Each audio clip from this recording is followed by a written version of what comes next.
ako rin po, sumasang-ayon po sa kay Senator Marcoleta, the good gentleman from Tarlac, Pampanga na ang batas po ay dapat ho natin ipatupad. At wala ho yan tinitignan. Kaya ho naka-blindfold po si Lady Justice dahil wala ho tinitignan. At yan rin po ang assurance ho ng ating bagong ombudsman. Dito po sa bulwagang ito at sa lahat po sa sambayang Pilipino na nanonood ho sa atin na ipapatupad niya ho ang batas na may integridad po. Kasi po, Mr. President, nakakabagabag talaga. Sana po figure of speech lang. Pero nagkaroon po kasi ng pagkakataon na hindi figure of speech yun eh. Dahil doon sa isang pagdinig sa Blue Ribbon Committee, nakita naman po nating lahat. When a particular witness applied for witness protection program, and the law is clear, the provisions of law on the requirements on how to apply for a witness under the witness protection program. Nandun po lahat yun eh. The enumerations, the requirements are exclusive. Pero sinabi po ng ating ombudsman, then the Secretary of Justice, pinipilit po merong restitution. I advise him that he cannot do that because restitution does not appear in the law. But Mr. President, he insisted. So doon po nagkakaroon ng problema. While publicly, he declares that he upholds the law to the fullest. Pero in reality, it is not being done. How can you put a requirement which is not in the law? And he said that was his opinion. His opinion will not even matter, Mr. President. Does that opinion will even prevail over the strict provision of law? Yun po yung aking ikinatatakot, ikinababahala, na nami-mislead po yung ating mga mamamayan eh. Pati ang ating processes po ay nalalagay sa alanganin. That's why this is very important. Na kailangan po masettle natin ang isyong ito. We cannot bend the law.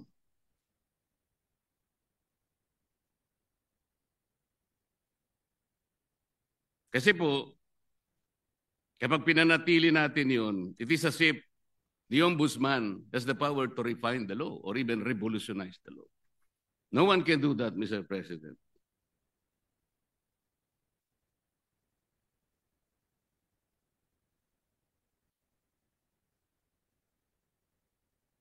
Kasi po, tingnan na, ito pa po yung nakakabagabag. Still falls on this very subject, Mr. President.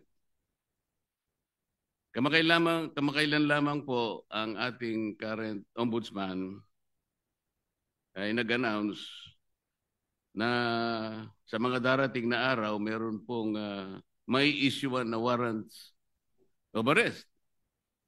Na mga iba po ay kasama pa natin sa kapulungan ito, Mr. President. Mr. President, may I ask whether the Office of the Ombudsman has the power to issue warrants of arrest?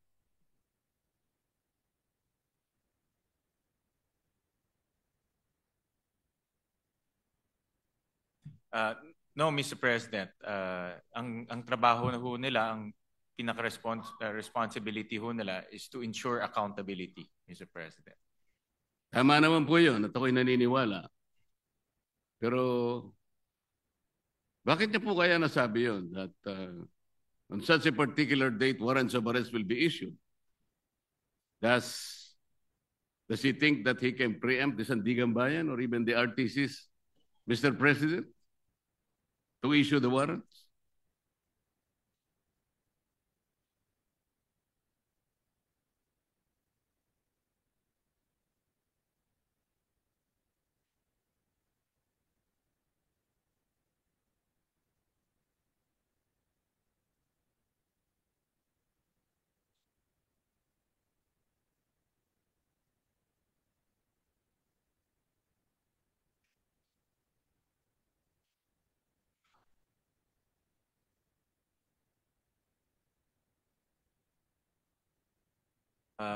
Mr. President, this is a indicative timeline. Meron ho kasing sinusundan ng ombudsman na timeline at base po doon sa mga nakita nilang ebidensya, nakita ho nilang mga krimen na ginawa po ng iba't ibang personalidad. Kaya po ito ay parte lang po ng kanilang timeline. At yun lang naman po yung inexplain ng kasalukuyang ombudsman, Mr. President. Mr. President, the Office of the Ombudsman is following a timeline. So paano po niya nasabi na on December 5th? Ano na yun? Anong date po ba yun? Ito po yung nakakatakot, Mr. President. Paano po natin mapapaniwalaan na sa timeline na sinet ng Ombudsman, may palalabas niya yung warrants of arrest? Hindi ba ang ibig sabihin nito, pwede niyang i-preempt ang decision ng Sandigan Bayan or the RTCs because he's following a timeline. And the most intriguing issue here, Mr. President, is that he might be able to influence and preempt the decision of the RTCs and the Sandigan Bayan just to make that timeline a reality. This is a very dangerous proposition, Mr. President. But Mr. President, hindi naman po, no, dahil alam naman ho natin ang Sandigan ay under the ambit of the judiciary. Iba naman po ito sa trabaho po ng ombudsman. Pero bilang ombudsman, nakikita ko ho na dahil sila po ang magfa-file ng kaso, very optimistic ho sila na yung kanilang ifa-file na kaso meron pong kinahitnatnan at meron pong resulta. So yung resulta na gusto ho nilang mangyari ay mag-issue ho ng warrant of arrest. So, kasi very confident sila na yung kaso ay matibay. At very confident ho sila na yung ebidensya ay matibay. At yun din po ang gusto natin lahat. Ako po, very hopeful rin po ako na yung kanilang kaso at kanilang ebidensya ay matibay dahil ako rin po bilang isang Pilipino, gusto ko rin pong managot yung mga taong dapat managot. Pare-pare po natin gusto mapanagot natin ang may kasalanan, Mr. President. Wala pong debate doon. Hindi po yun ang punto ng pagtatanong na ito, Mr. President. But the ability of the Office of the Ombudsman to predict even the timeline when the warrants of arrest can be issued is something that is troubling, Mr. President. Parang ang mangyayari, ayaw ko mang isipin yun. Ayaw ko rin naman talagang mangyari yun. Somebody can even preempt or influence the time when the RTC or the Sandigan Bayan may eventually issue the warrants of arrest. Sana wala nang ganung klaseng announcement Kasi nakakapagduda kasi, Mr. President. Tingnan po ninyo, when the Sandigan Bayan or the RTCs eventually issues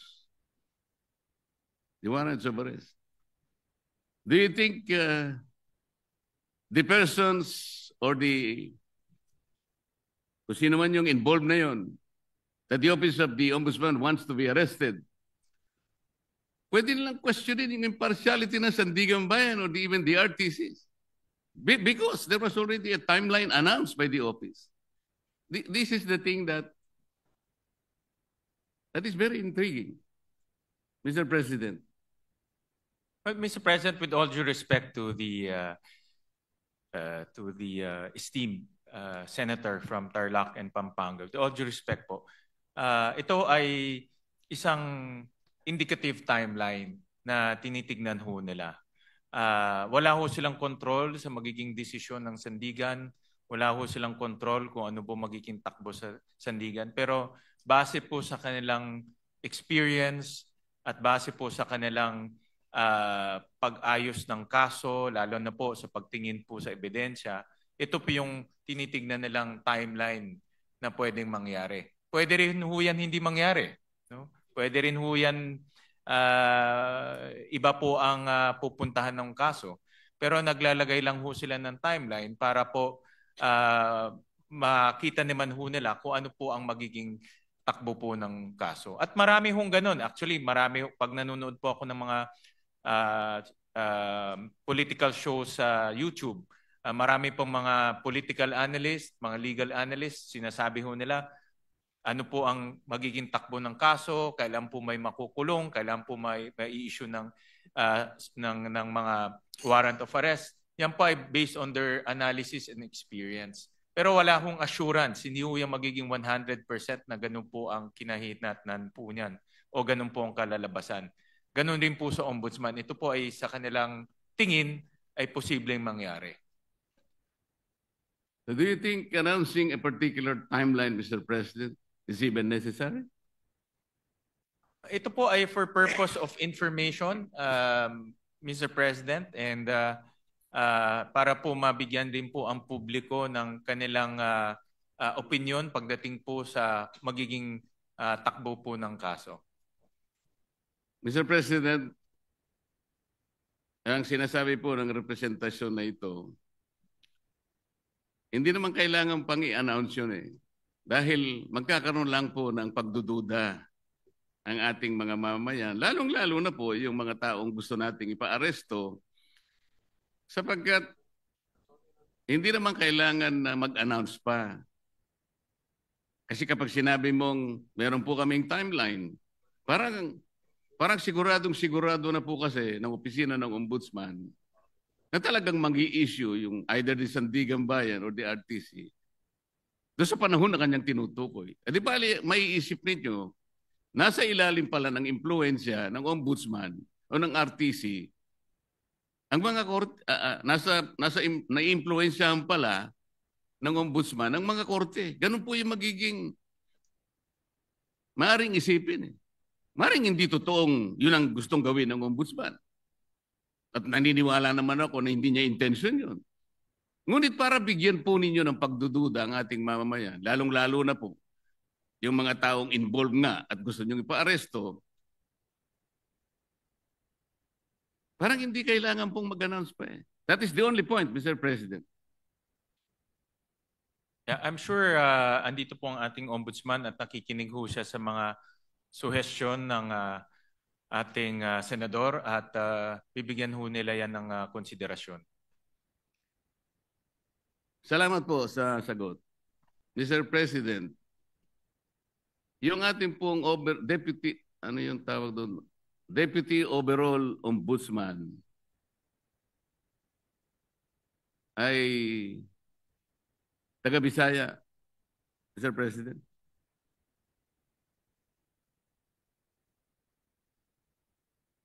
Yung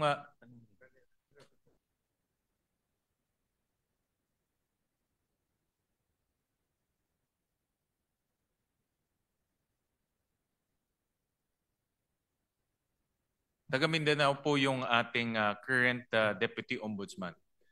Tama ho kayo. Overall Deputy Ombudsman. Overall Deputy Ombudsman is from Mindanao, but he is also the Deputy Ombudsman for the Visayas, Mr. President.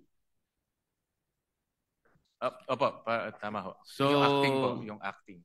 The overall Deputy Ombudsman and also the Deputy Ombudsman for the Visayas regularly travels from his place to Luzon and nga magastos po yun. Necessary po ba na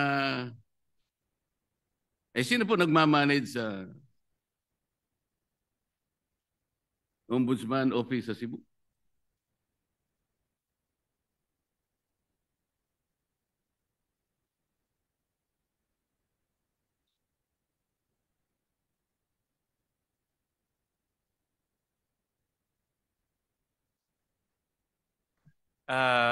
Mr. President, Senator Marcoleta, temporary po na bakante ho yung position na yon.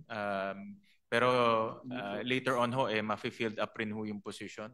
Pero sa ngayon po, dahil bakante ho yun, minomonitor po ng ating ombudsman itong mga opisina ito gamit po ang modernong teknolohiya tulad po ng Zoom, tulad po ng conference calling. So in other words, hands-on po ang ating ombudsman na sinisigurado niya itong mga opisina na ito ay tumatakbo ng maayos. Alin po yung bakante, Mr. President, yung overall Deputy Ombudsman o yung Deputy Ombudsman for Visayas?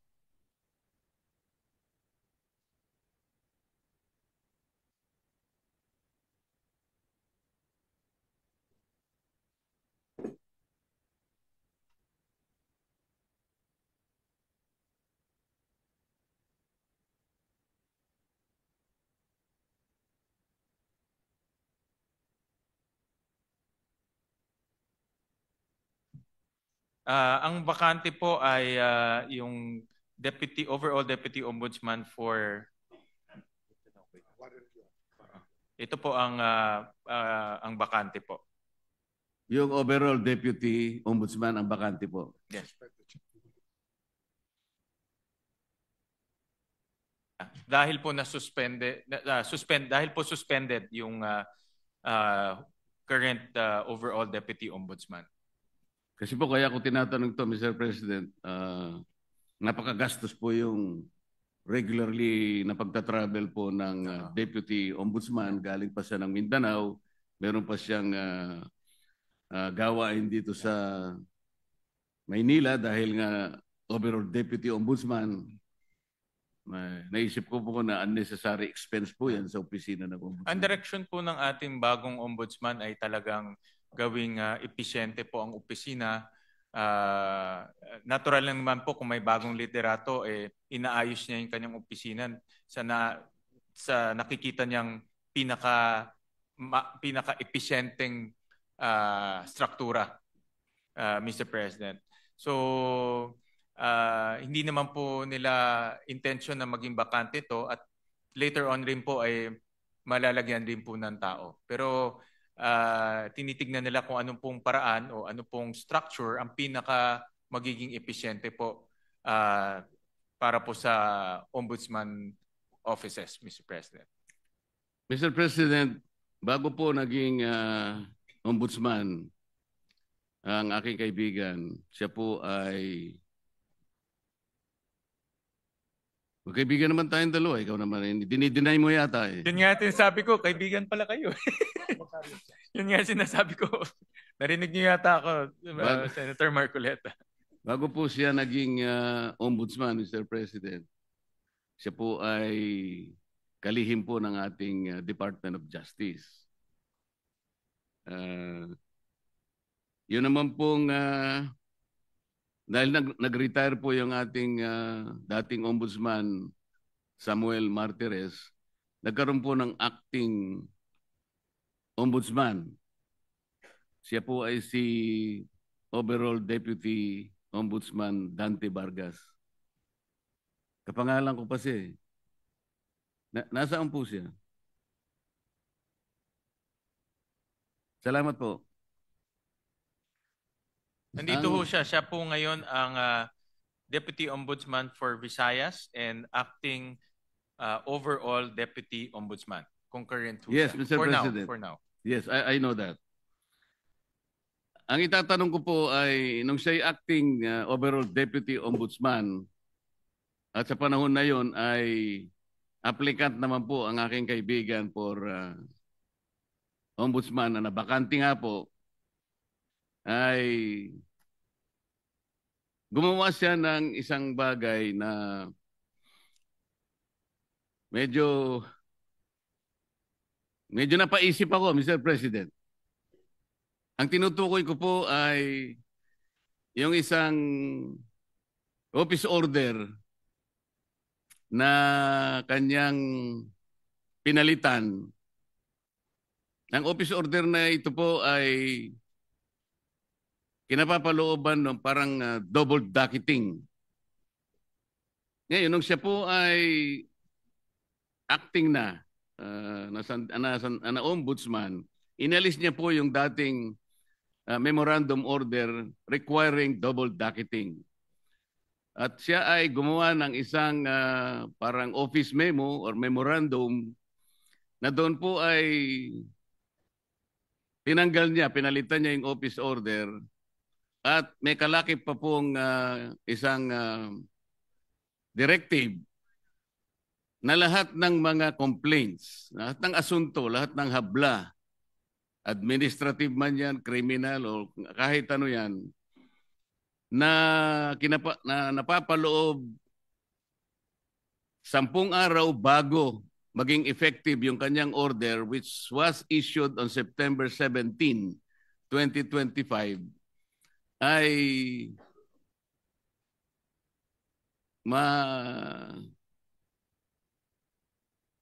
mawawala po yung sa docket. Ibig sabihin, ma-undocket yung mga complaints. 10 araw bago ma-issue yung kanyang memorandum circular or memorandum order. Mr. President, nagkataon po, kung di ako nagkakamali, September 15 yata, ay nag-file ng complaint sa maraming opisyales ng ating pamahalaan. Kasama po yata si noon ay dating Secretary of Justice, ang aking kaibigan. Sa makatid, napaloob po siya doon sa 10 araw na siya sinasabi doon sa kanyang directive na mawawala po yung docket. Ang ibig sabihin po noon, Mr. President, pag nawala yung docket number, hindi na siya magiging active case kung hindi siya ay malalagay sa kategoriyaan na mga cases under evaluation. Ibig sabihin, Mr. President, wala pang active case, wala pang kaso. Sapagkat nawala ngang visa yung naunang office order ng dating Ombudsman Samuel Martires. Yun po ang naging daan, Mr. President, kung kaya nakapag-issue ng clearance ang opisina ng Ombudsman.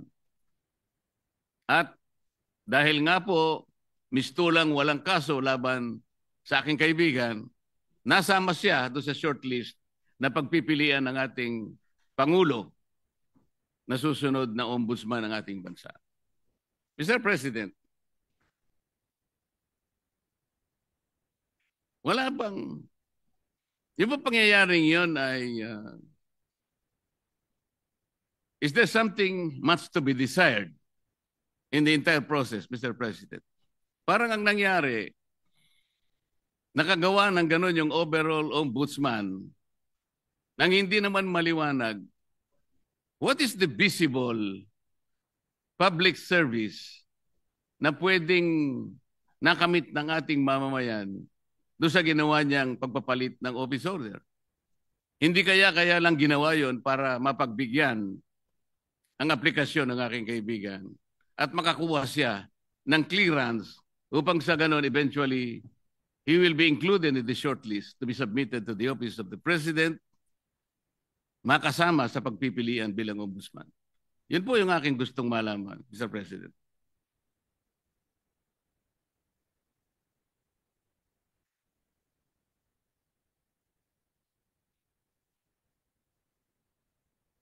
Mr. President, sa explanation ho sa akin ng Ombudsman, itong rule on auto-docketing, na-issue ho to noong July of 2025 ni former Ombudsman Martires bago ho siya nag-retire.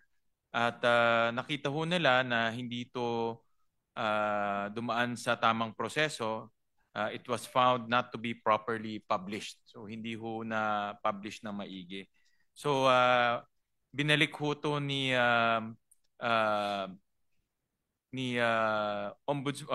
overall Deputy Ombudsman Vargas at binalik ho doon sa original na proseso ho nila dahil itong auto-docketing sa tingin ho nila ay prone to abuse at pwede pong magkaroon ng mga problema sa mga darating. So binalik ho nila sa dati pong proseso. Hindi po ba ang dapat na ginawa, Mr. President, ipinablish na lang? Kung yun po ang pinakamagandang remedyo, publication lang naman pala ang kailangan. E di sana nung makita po na unpublished, kung totoo man na hindi na-publish, ipapublish lang, hindi po ba? Hindi yung totally gagawa ng isa pang panibagong memorandum na kung saan ay yung yung timeline na naman po ang pinag-uusapan dito eh.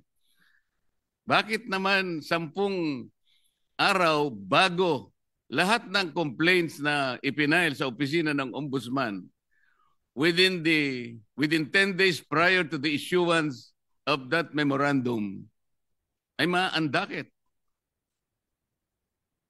Hindi ba parang sinadya naman para masaklaw na yung complaint ni Mayor Baste Duterte ay maisantabi at mawalan ng effect kung pag-uusapan ay yung pagiging active case? Hindi ba parang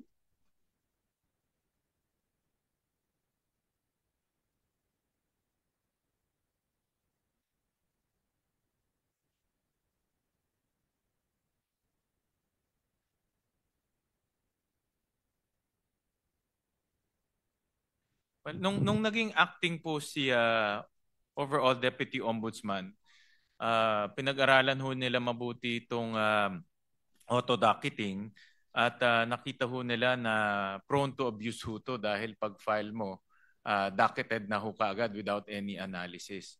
So ang ginawa ho niya ay bumalik lang ho sa dating proseso, no, na meron pang verification and analysis. Total, hindi naman ho ganun katagal yung verification analysis. Depende ho sa klase ng kaso. Ang pinakamatagal na ho ay yung verification po can happen between 48 hours to 72 hours. No? So, ang naging dahilan po is sa tingin nila ay prone to abuse po itong auto-docketing. So, yun po yung naging kanilang desisyon. No? Kaya bumalik lang po sa original na proseso. palagay niyo po tama yung argumento, Mr. President, ay bakit naman 10 araw ang sinaklaw? Kasi pa pinag-uusapan natin, September 15 po yung date ng complaint yata ni Vice Mayor Baste. O kung halimbawa 3 araw na lang o 2 araw, hindi nasasaklaw yung...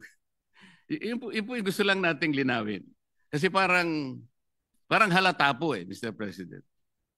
Para mawala po sana yung pag-aagam-agam ng ating mamamayan na sinadya po.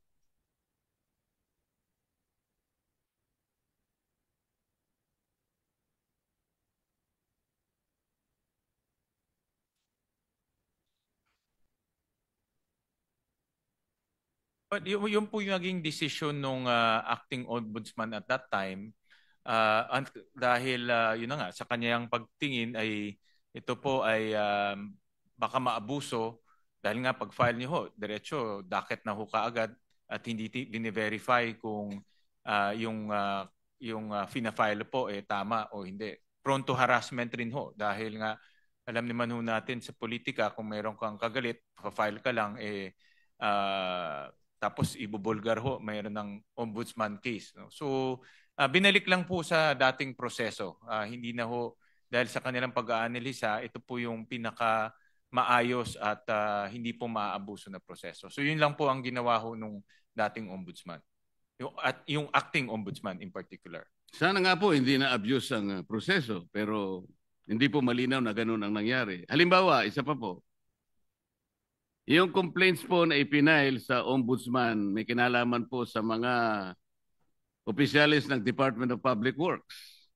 Ang date po nun ay September 11. Nasama po sa 10 araw prior to the effectivity of that memorandum circular issued by the overall Deputy Ombudsman. Ngayon, kung di po ako nagkakamali, 15 sa 18 ipinaghabla na opisyal ng DPWH na preventive suspension, na suspindi po base po sa complaint na ipinail. Ngayon, kung susundan po natin ang argumento ninyo, Ano po ngayon na magiging basihan ng pagkaka-preventive suspension ng mga yun? Sapagkat wala ng kaso po dahil na-undakit na po eh. So, sa makatwid, meron po kayong sinasabi na maring isang bagay na makakabuti, pero meron ding nakasama po eh. Hindi po naging consistent dahil nga po sa madalian, hindi ko po malaman kung talagang yun ang pakay talaga ng pagkakapalit ng docketing na ginawa ng dating ombudsman. Maliban pa po rito, nung maandakit po ba yung complaint ni Mayor Baste? Kasi naandakit nga po base sa circular na yun. Na-notify po ba si Mayor Baste doon sa pangyayari? Was he notified?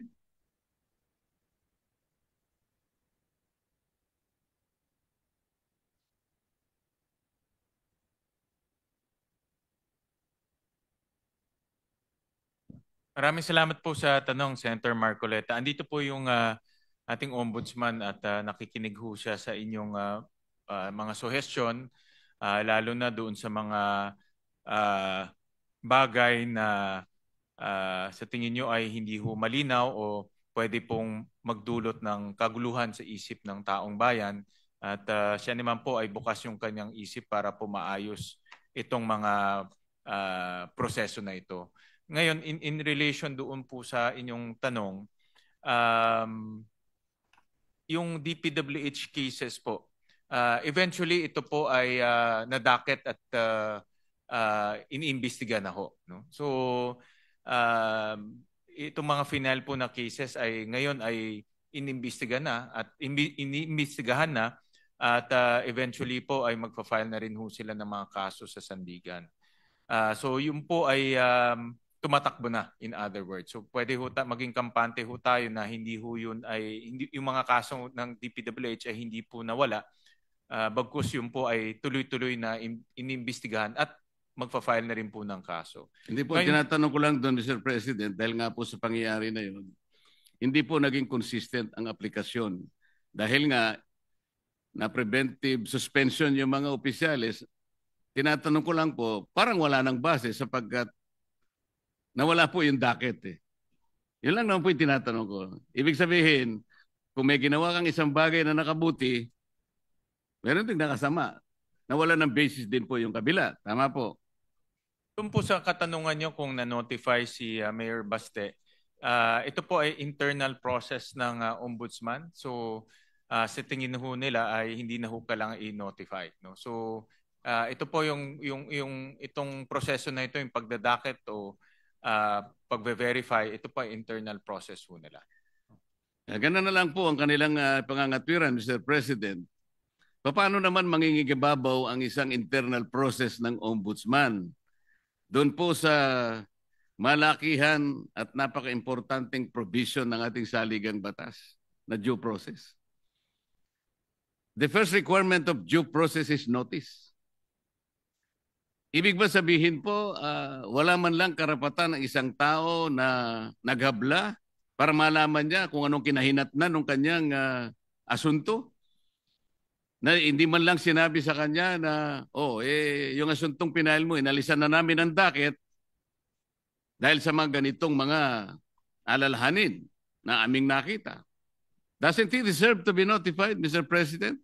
Because if he was notified, he could have been given the chance to file a motion for reconsideration, which is again a part of due process. Ang na-advise po ko ng ombudsman na itong particular na circumstance po ay nasa Supreme Court na ngayon. Subject po ito ng judicial review na final rin po ni Mayor Baste. So ano po ang ibig sabihin? Final po ni Attorney Torion, Mr. President. Ano ngayon, Mr. President?